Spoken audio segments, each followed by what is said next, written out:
வணக்கம். நான் உங்கள் ஜோதிடர் ராஜ்குமார். இன்னைக்கு கடகராசியினுடைய பொது பலனை பத்தி பார்க்க போறோம். மேலும் 2024 அவங்களுக்கு எப்படி இருக்க போகுது அப்படிங்கிறது நம்ம பார்க்க போறோம். இந்த கடகராசி நபர்கள் பார்த்தீங்கன்னா, சந்திரனை அதிபதியாக கொண்ட நபரா இருப்பாங்க. மேலும் பார்த்தீங்க அப்படின்னா, புனர்பூசம், பூசம், ஆயில்யம் அப்படிங்கிற 3 நட்சத்திரத்தை கொண்ட நபராகவும் இருப்பாங்க. இந்த கடகராசி நபர்கள் பார்த்தீங்கன்னா, நடுத்தர உயரம் கொண்ட நபரா இருப்பாங்க. ரொம்ப ஹைட்டாவும் இருக்க மாட்டாங்க, ரொம்ப லோவா இருக்க மாட்டாங்க. அழகான உயரம் கொண்ட நபராகவும் இருப்பாங்க. ஆரம்பத்துல பார்த்தீங்க அப்படின்னா, ஒல்லியா தான் இருப்பாங்க. போக போக பார்த்தீங்கன்னா, உடல் பருமனாவது நெறைய வாய்ப்புகள் இருக்கு. காரணம் பார்த்தீங்க அப்படின்னா, நெறைய ஆயில் ஃபுட்டு, ஸ்ட்ரீட் ஃபுட்டு இந்த மாரி வாங்கி சாப்பிடுறதுனால, அவங்களுக்கு வயிறு சம்பந்தப்பட்ட பிரச்சனை ஏற்படுவதற்கும் நெறைய வாய்ப்பு இருக்கு. அதனால உடல் பருமன் ஏற்படுவதற்கும் நெறைய வாய்ப்புகள் இருக்கு. இந்த கடகராசி நபர்கள் பார்த்தீங்கன்னா, எந்த வேலையும் குடுத்தாலும் சிறப்பா முடிப்பாங்க.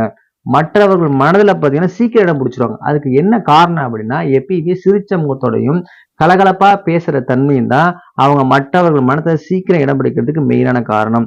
அடுத்தவங்கள துன்பத்தை தாங்கிக் கொள்ளவே முடியாது. தன்னோட துன்பத்தையும் தாங்கிக்க முடியாது. அடுத்தவங்க துன்பத்தையும் தாங்கிக்க முடியாது. உதாரணமா பார்த்தீங்கன்னா, யாராவது பஸ் ஸ்டாப்ல பார்த்தீங்கன்னா, சில பேர் வந்து சொல்லுவான், "சார் நான் பர்ஸ காண அடிச்சுட்டேன். இன்னைக்கு பஸ்ஸுக்கு போறதுக்கு கூட எனக்கு முதல்ல காசே இல்ல. கொஞ்சம் காசு குடுத்து உதவுனா நல்லா இருக்கும்னு" சொல்லுவாங்க. ஆனா அவங்க தீய எண்ணத்துல கேட்டாலும் கூட, முதல்ல தன்னோட பையிலேருந்து காசை எடுத்து குடுக்கக்கூடிய நபர்கள் பார்த்தீங்க அப்படின்னா, இந்த கடகராசி நபரா தான் இருப்பாங்க. காரணம் பார்த்தீங்கன்னா, அவங்கள ஈஸியா ஏமாத்திரலாம். அதுக்கு என்ன காரணம் அப்படின்னா, சந்திரன் அதாவது தாய் கிரகம். அவங்க மனசு கஷ்டப்படுற மாரி ஏதாவது நடந்துச்சுன்னா, அவங்களால கண்டிப்பா என்ன பண்ணது தாங்கிக் கொள்ளவே முடியாது. நெறைய சம்பாதிக்கணும்னு நினைப்பாங்க. எப்பயுமே மனசுக்குள்ள பார்த்தீங்க அப்படின்னா, ஏழ்மையா இருந்தா கூட நெறைய ஆடம்பரமா இருக்கணும், நெறைய சம்பாதிக்கணும், நெறைய எண்ணங்கள் அவங்களுக்குள்ள ஓடிக்கிட்டே இருக்கணும். திருமண வாழ்க்கைன்னு பார்த்தீங்கன்னா, ரொம்ப சுவாரஸ்யம் நிறைந்ததா இருக்கும். அவங்க வாழ்க்கைய பார்த்தீங்கன்னா, அவங்க குழந்தைங்களுக்கு ஒரு கதையாவே எடுத்து அழகா சூப்பரா சொல்ற அளவுக்கு ரொம்ப சுவாரஸ்யம் நிறைந்ததா இருக்கும். அடிக்கடி சண்டை நடக்கும், அடிக்கடி ரொமான்ஸ் நடக்கும். வாழ்க்கை பார்த்தீங்கன்னா, நல்லபடியா வாழணும் அப்படிங்கிற எண்ணம் எப்பயுமே அவங்க மனசுக்குள்ள இருந்துகிட்டே இருக்கும். கணவன் கடன் வாங்கினாலும் கூட, முதல்ல பார்த்தீங்கன்னா, மனைவி கடகராசி நபரா இருந்தா, அந்த கடன தானே முன்வந்து ஏத்துக்கிட்டு அடைக்கக்கூடிய நபராவும் இருப்பாங்க. வீட்ல உள்ள உறவினர்கள், அதாவது அம்மாவோ, அப்பாவோ கடன் வாங்கினாலும் கூட, அவங்களால அடைக்க முடியலன்னா, அதையும் தானும் முன்வந்து ஏத்துக்கிட்டு, அந்த கடனையும் அடைக்கக்கூடிய நபரா இருக்கிறது யாருன்னு அப்படின்னா, இந்த கடகராசி நபர்கள். அவங்களுக்கு நிகழ் வேற யாருமே கண்டிப்பா கிடையாது. பார்த்தீங்கன்னா, இந்த காவல்துறை, ராணுவத்துறை, உணவுத்துறை இது மாரி துறைகள்லயும் பார்த்தீங்க அப்படின்னா, நெறைய பேர் இந்த கடகராசி நபர்கள் இருப்பாங்க. பெரும்பாலும் பார்த்தீங்கன்னா, ஆள் கொஞ்சம் ஹைட் அண்ட் வெயிட்டாவும் இருப்பாங்க. கடகராசி நபர்கள் பார்த்தீங்கன்னா, நம்புறவங்கள எப்பயுமே ஏமாத்த மாட்டாங்க. ஆனா, இவங்க நெறைய இடத்துல பார்த்தீங்க அப்படின்னா, ஏமாந்துகிட்டே இருப்பாங்க. குழந்தைகளால் எப்பயுமே கருத்து வேறுபாடு ஏற்படுவதற்கு நெறைய வாய்ப்பு இருக்கு. எப்ப பார்த்தாலும் பார்த்தீங்கன்னா, கலகலப்பா இருப்பாங்க. அதுக்கு காரணம் என்ன அப்படின்னா, இவங்க நண்பர்களுடன் இருக்கும்போதும் சரி, குடும்ப உறவினர்களோட இருக்கும்போதும் சரி கலகலப்பா இருப்பாங்க. ஆனா தனிப்பட்ட முறையில பார்த்தீங்க அப்படின்னா, செவுத்துல அடிச்ச பந்து மாரி எப்பயுமே சோகமாவே இருப்பாங்க. குடும்பத்தின் மீது அளவு கடந்த பற்று இருக்கும். குடும்பத்தின் மீது மட்டும் இல்ல, குடும்ப உறுப்பினர்கள் ஒவ்வொருத்தர் மீதும் பார்த்தீங்கன்னா, ரொம்ப அக்கறை செலுத்திக்கிட்டே இருப்பாங்க. அவங்க என்னென்ன பண்றாங்க, போறாங்க, வராங்கறத துல்லியமா வாட்ச் பண்ணக்கூடிய நபராவும் இருப்பாங்க. சந்தோஷம் இருந்தாலும் சரி, துக்கமா இருந்தாலும் சரி, எப்பயுமே என்ன பண்ணுவாங்க, உணர்ச்சி வசப்பட்டுக்கிட்டே இருப்பாங்க. அதாவது சந்தோஷமா இருந்தாலும் அவங்களுக்கு கை, கால் புரியாது. ரொம்ப சோகமா இருந்தாலும் கூட அவங்கள்ட்ட போய் கேட்டீங்க அப்படின்னா, டக்குனு ஃபீலிங் பண்ணி அழுவக்கூடிய நபராவும் இருப்பாங்க. இவங்க சந்திரன் கிரகத்த அதிபதியா கொண்டதுனால, சந்திரன் எப்படி 15 நாள் பிரகாசமா இருக்கும், 15 நாள் ரொம்ப டல்லா இருக்கிற மாரி, இவங்க மனநிலையும் பார்த்தீங்கன்னா, எப்பயும் ஒரே மாரி சீராவே இருக்காது. கொஞ்ச நாள் நல்லா ஃப்ரெஷ்ஷா பேசுவாங்க, கொஞ்ச நாள் பார்த்தீங்கன்னா சோகமா பேசுவாங்க. மாத்தி மாத்தி அவங்க எண்ணங்கள் பார்த்தீங்கன்னா மாறிக்கிட்டே இருக்கும். அது கெட்ட விஷயமா இருந்தாலும் சரி, நல்ல விஷயமா இருந்தாலும் சரி, கற்பனை திறன் இவங்களுக்குள்ள எப்பயுமே அதிகமா இருக்கும். உடல்நிலையில பார்த்தீங்க அப்படின்னா, ஒரு சின்ன பாதிப்பு வந்தா கூட, அத மனசுக்குள்ளேயே வச்சுக்கிட்டு பார்த்தீங்கன்னா, அது பெருசா, பெருசு பெருசா யோசனை பண்ணி, அது அப்படி இருக்குமோ, இப்படி இருக்குமோ, இந்த மாரி பிரச்சனைலாம் உருவாக்குமோன்னு சொல்லிட்டு மனசுக்குள்ள பயந்துகிட்டே இருப்பாங்க. சின்ன வயதிலேயே இருந்தா பார்த்தீங்க அப்படின்னா, வீடு கட்டணுங்கிற எண்ணம் எப்பயுமே அவங்களுக்குள்ள இருந்துகிட்டு இருக்கும். கடகராசியாக இருந்து, ஆயில்ய நட்சத்திரமா இருந்தாங்கன்னா, குறிப்பா பார்த்தீங்க அப்படின்னா, சின்ன வயசிலிருந்தே பெரும்பாலும் பார்த்தீங்க அப்படின்னா, கஷ்டப்படக்கூடிய நபரா இருப்பாங்க. ரொம்ப வறுமையில வாழக்கூடிய நபரா இருப்பாங்க. ரொம்ப சந்தோஷம் இல்லாம பார்த்தீங்கன்னா, முகத்துல சிரிப்பே இல்லாம இருக்கக்கூடிய நபர்கள் பெரும்பான்மையான நபர்கள் பார்த்தீங்கன்னா, இந்த கடகராசி நபர்களா இருக்கக்கூடிய நபர்கள் பெரும்பாலும் பார்த்தீங்கன்னா, ஆயில்ய நட்சத்திரத்தில பிறந்த நபராவும் இருப்பாங்க. பெரிய லட்சியவாதியா இருப்பாங்க. எல்லா கடகராசி நபர்களும் பார்த்தீங்க அப்படின்னா, எய்ம்ன்னு ஒண்ணு கண்டிப்பா வச்சிருப்பாங்க. அது பண ரீதியா இருக்கலாம், பதவி ரீதியா இருக்கலாம். இது போன்ற எண்ணங்கள் எப்பயுமே பார்த்தீங்கன்னா, அவங்கள்ட்ட பெரிய லெவல்ல இருக்கும். சுகபோகமா வாழணுங்கிற எண்ணம் எப்பயுமே அவங்க மனசுக்குள்ள இருந்துகிட்டே இருக்கும். சுகபோகமா வாழ்றாங்களோ இல்லையோ, அந்த எண்ண ஓட்டம் அவங்க மனசுக்குள்ள எப்பயுமே இருந்துட்டே இருக்கும்.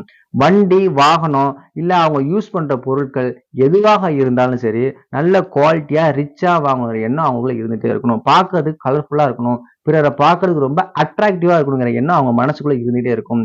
சொந்த வீடு இருந்தாலும் கூட, நம்ப முயற்சி செஞ்சு ஒரு சொந்த வீடு கட்டணுங்கிற எண்ணம் அவங்களுக்குள்ள ஓடிக்கிட்டே இருக்கும். கடகராசி நபருக்கு மிக முக்கியம் பார்த்தீங்க அப்படின்னா, அட்வைஸ் பண்ணா சுத்தமா பிடிக்கவே பிடிக்காது. அப்படி நீங்க மீறி அட்வைஸ் பண்ணீங்க அப்படின்னா, அத அவங்க காது குடுத்து கூட கண்டிப்பா என்ன மாட்டாங்க, கேட்கவே மாட்டாங்க. ஆனா, அதே நபர்கள் பார்த்தீங்கன்னா, பிறருக்கு அட்வைஸ் பார்த்தீங்கன்னா ஈஸியா செய்வாங்க. தொழில் செய்யுங்க எண்ணம் எப்பொழுதும் பார்த்தீங்கன்னா, அவங்க மனசுக்குள்ள ஓடிக்கிட்டே இருக்கும். ஒரு உத்தியோகத்துக்கு வேலைக்கு போயிட்டு வந்தாலும் கூட, தொழில் செய்யுங்க சைட்ல ஏதாவது பிசினஸ் பண்ணுங்கிற எண்ணம் மனசுக்குள்ள ஓடிக்கிட்டே இருக்கும். அப்படி பெரும்பாலான நபர்கள் கடகராசி நபர்கள் பிசினஸ் பண்ணா பார்த்தீங்க அப்படின்னா, தொலைதூரம் பயணம் போயிட்டு வந்துட்டு பிசினஸ் பண்ற மாரி தான் அவங்களுக்கு தொழில் வாய்ப்பும் நெறைய அமையும். கடகராசி நபர்கள் பார்த்தீங்கன்னா, ஏதாவது ஒரு இடத்துல வேலைக்கு போயிட்டு வர நபரா இருந்தா, அந்த வேலைய மிக சிறப்பா செய்வாங்க. அதனால அந்த ஓனருக்கு இவங்கள ரொம்ப பிடிக்கிறது மூலியமா பார்த்தீங்க அப்படின்னா, கூடிய விரைவில பதவி உயர்வு கிடைப்பதற்கு நெறைய வாய்ப்பு இருக்கு. அந்த அளவுக்கு அந்த வேலைய பார்த்தீங்க அப்படின்னா, ரொம்ப நேர்த்தியா, அழகா செய்வாங்க. ஏதாவது ஒரு விஷயத்துல முடிவு எடுக்க முடியலன்னா, ஃப்ரெண்ட்ஸு கிட்டயும் பார்த்தீங்கன்னா, உறவினர்கள்ட்டயும், ஃபேமிலி மெம்பர் கிட்டலாம் முடிவெல்லாம் கேட்பாங்க. ஆனா, அந்த முடிவெல்லாம் கண்டிப்பா இவங்க எடுக்க மாட்டாங்க. தனக்குள்ள ஒரு விஷயத்த யோசனை பண்ணி வச்சிருப்பாங்க. அந்த முடிவு தான் ஃபைனலா கண்டிப்பா என்ன பண்ணுவாங்க? செயல்படுத்துவாங்க. இவர்களை எப்பொழுதும் பார்த்தீங்க அப்படின்னா, மோட்டிவேஷனல் பண்ணிக்கிட்டே இருந்தீங்கன்னா, இவங்களுக்கு ரொம்ப பிடிக்கும். யாருக்காவது கடகராசி நபர்கள் கடன் குடுத்தீங்கன்னா, அந்த கடன் கண்டிப்பா திரும்பி வரவே வராது. ஏன் இதுக்கு காரணம் என்ன அப்படின்னா, கடகராசி நபர்கள் பார்த்தீங்கன்னா, சந்திரன அதிபதியா கொண்டிருக்கிறதுனால, அதாவது தாய் கிரகம். கடன திருப்பி கேட்கும்பொழுது, அவங்க ஏதாவது ஒரு சோக கதையோ, ரொம்ப வருத்தமான கதையெல்லாம் சொன்னாங்கன்னா, இவங்க மேற்கொண்டு பார்த்தீங்க அப்படின்னா, தன்னோட பையில ஒரு ரூ. 50 காச எடுத்து இத வச்சுக்கங்கன்னு சொல்லிட்டு வருவாங்க. அதனால கடகராசி நபர்கள் யாருக்கும் நீங்க கடன் குடுக்கவே வேணாம். இவங்க பணம் பார்த்தீங்க அப்படின்னா, இவர்களுக்கு நெறைய விஷயத்துல வந்துகிட்டே இருக்கும். ஆனா இவங்களுக்கு என்ன பண்ண தெரியாது? சேமிக்க தெரியாது. செலவு செய்ய மட்டும் தான் இவங்களுக்கு தெரியும். உறவினர்களுக்கும் சரி, நண்பர்களுக்கும் சரி, வீண் செலவுகள் நெறைய செய்வாங்க. கிஃப்ட்ங்கிற பேர்ல கிஃப்ட் வாங்கி குடுப்பாங்க. ட்ரீட் பண்றேன்னு சொல்லிட்டு, அதாவது ட்ரீட்லாம் குடுக்குறேன்னு சொல்லிட்டு நெறைய உணவுகள்லாம் வாங்கி என்ன பண்ணுவாங்க? கை செலவுகள் நெறைய செஞ்சுக்கிட்டே இருப்பாங்க. கடகராசியினுடைய மைனஸ் என்ன அப்படின்னா, லைட்டா சந்தேக குணம் இவங்களுக்குள்ள இருந்துகிட்டே இருக்கும். கூட்டு தொழில் செய்தா கூட, இவர்களுடைய பிசினஸ் பார்ட்னர் மீது பார்த்தீங்க அப்படின்னா, சந்தேக எண்ணம் எப்பொழுதும் லைட்டா இருந்துகிட்டே இருக்கும். காதல் திருமணம் நடைபெறுவதற்கு பார்த்தீங்கன்னா, நெறைய வாய்ப்புகள் இருக்கு.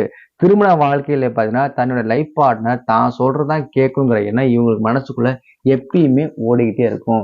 இவங்க அதாவது ரோட்டு கடையில உள்ள ஆயில் ஃபுட் நிறைந்த உணவுகள், இதெல்லாம் நெறைய வாங்கி சாப்பிடுவதன் மூலியமா, வயிறு சம்பந்தப்பட்ட பிரச்சனை நெறைய வருவதற்கு நெறைய வாய்ப்பு இருக்கு.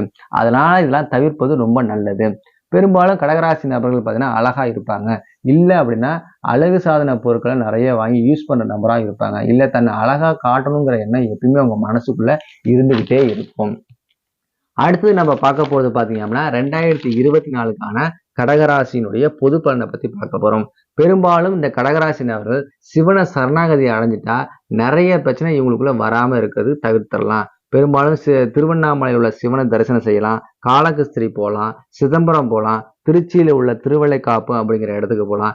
இது மாரி இடங்கள்ல போயி சிவபெருமான தரிசனம் செய்ய மூலியமா பார்த்தீங்கன்னா, நெறைய பிரச்சனையிலிருந்து விடுபடுவதற்கு நெறைய வாய்ப்பு இருக்கு. இல்ல உங்க வீட்டுக்கு அருகில் உள்ள சிவபெருமான் ஆலயங்களுக்கு சென்று, அங்க ஒரு 1/2 மணி நேரம் தியானம்லாம் செய்வதன் மூலியமாக, உங்க மனதில் உள்ள குழப்பங்கள்லாம் நீங்கி, மிகப்பெரிய இடத்திற்கு, உயரத்துக்கு செல்வதற்கு நெறைய வாய்ப்புகள் இருக்கு. கண்டிப்பா இந்த வருஷம் பார்த்தீங்க அப்படின்னா, உடல்நிலையில கவனமா இருக்கணும். கண்டிப்பா உடற்பயிற்சி நீங்க கண்டிப்பா செஞ்சே ஆகணும். திடீர் அதிர்ஷ்டம் வருவதற்கு நெறைய வாய்ப்பு இருக்கு. வண்டியில போறவங்க, அதாவது ஆண்களா இருந்தீங்கன்னா, வண்டியில இந்த வித்த காட்டுற விஷயத்தலாம் விட்டுவிட்டு, பொறுமையா, நிதானமா போறது ரொம்ப முக்கியம். எப்பொழுதுமே கடகராசி நபர்கள் பார்த்தீங்க அப்படின்னா, அதிவேகமா வண்டிய நீங்க ஓட்டுவீங்க. வண்டியில ரொம்ப கவனம் தேவை. இரவு நேரங்கள் பயணம் மேற்கொள்ளும் பொழுது ரொம்ப பார்த்து செல்லணும். அஷ்டம சனி உங்களுக்கு நடந்துகிட்டு இருக்கிறதுனால, வண்டி வாகனத்துல ரொம்ப கவனமா போறது ரொம்ப நல்லது. அஷ்டம சனி நடந்தாலும் கூட, கல்யாணம் சம்பந்தப்பட்ட விஷயங்கள் நடப்பதற்கு நெறைய வாய்ப்பு இருக்கு. தெய்வப்பற்று அதிகமா வர்றதுக்கு இந்த வருடம் நெறைய வாய்ப்புகள் இருக்கு. உங்கள பிடித்த பிரச்சனை இந்த வருடம் தீருவதற்கும் நெறைய வாய்ப்பு இருக்கு. குடும்பத்துல பார்த்தீங்கன்னா, சண்டை, சச்சரவு இதெல்லாம் நெறைய நபர்கள் பிரிஞ்சுலாம் இருந்தீங்கன்னா, இந்த வருடம் சேருவதற்கும் நெறைய வாய்ப்பு இருக்கு. திடீர்னு பார்த்தீங்கன்னா தொழில முன்னேற்றம் ஏற்படுவதற்கும் நிறைய வாய்ப்பு இருக்கு. உங்க பிள்ளைகள் வாழ்க்கை வளமாவதற்கும் நிறைய வாய்ப்பு இருக்கு. கடகராசியில உள்ளவங்க பார்த்தீங்கன்னா, வீட்டுல கல்யாண அமைப்பு ஏற்படுவதற்கும் நிறைய வாய்ப்பு இருக்கு.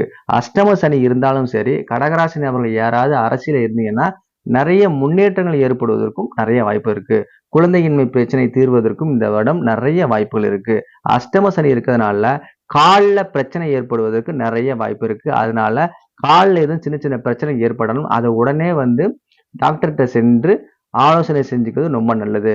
பெற்றோர்கள், பெரியோர்கள் மனதை புண்படுத்தாம நடந்துக்கிறது ரொம்ப முக்கியம். நீங்க ஏதாவது ஒரு விஷயத்த புதுசா தொடங்குனீங்கன்னா, உங்க தாய், தந்தை மெயினா பார்த்தீங்கன்னா, உங்க தாயினுடைய ஆசீர்வாதத்தை வாங்கி நீங்க செய்யறதன் மூலியமா, அந்த விஷயம் மிகப்பெரிய அளவுல வெற்றி அடையும். உங்க தாயோட மனதையோ, இல்ல தந்தையோட மனதையோ நீங்க புண்படுத்தியிருந்தா, உடனே என்ன பண்ணணும்?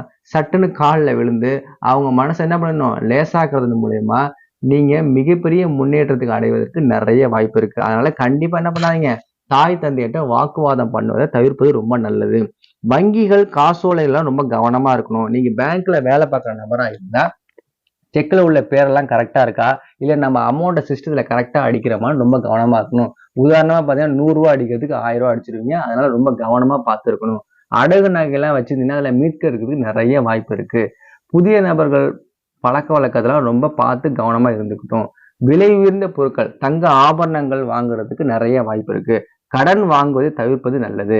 அரசு காரியங்களில் இழுபறிகள் ஏற்படுவதற்கு நிறைய வாய்ப்பு இருக்கு. உணவு கடைகள், மளிகை கடைகள் இதெல்லாம் பார்த்தீங்கன்னா நிறைய டெவலப் ஆகுறதுக்கு நிறைய வாய்ப்பு இருக்கு. வெளிநாடுகளுக்கு படிக்கிறதுக்கும் பார்த்தீங்கன்னா இந்த வருஷம் நிறைய வாய்ப்பு இருக்கு. புனர்பூசம், பூசம், ஆயில்யம் இந்த 3 நட்சத்திரத்துல பிறந்தவங்க உங்களுடைய கர்ம கணக்கை சரி செய்வதற்காக உங்க நட்சத்திர ஸ்தலங்களை என்னுடைய ஷார்ட்ஸ் வீடியோல நான் தெளிவா கொடுத்துருக்கேன். அந்த இடத்துக்கு எப்படி போகணுங்கிறது நான் உங்களுக்கு ரூட்ல அழகா கொடுத்துருக்கேன். படிச்சு கண்டிப்பா மறக்காம தெரிஞ்சுக்க. ஏன்னா நம் வாழ்வில் நடக்கக்கூடிய எல்லா பிரச்சனையும் பார்த்தீங்கன்னா நம்மளுடைய முற்பிறவியுடைய கர்ம பலன் தான் காரணம். அப்படிப்பட்ட ஸ்தலங்களுக்கு நீங்க போயிட்டு வரும்போது உங்க கர்ம கணக்கெல்லாம் சீராவதற்கு நிறைய வாய்ப்புகள் இருக்கு. நம்ம சேனலை இப்பதான் நீங்க பார்க்குற நபரா இருந்தா மறக்காம நம்ம சேனலை சப்ஸ்கிரைப் பண்ணுங்க, லைக் பண்ணுங்க, ஷேர் பண்ணுங்க.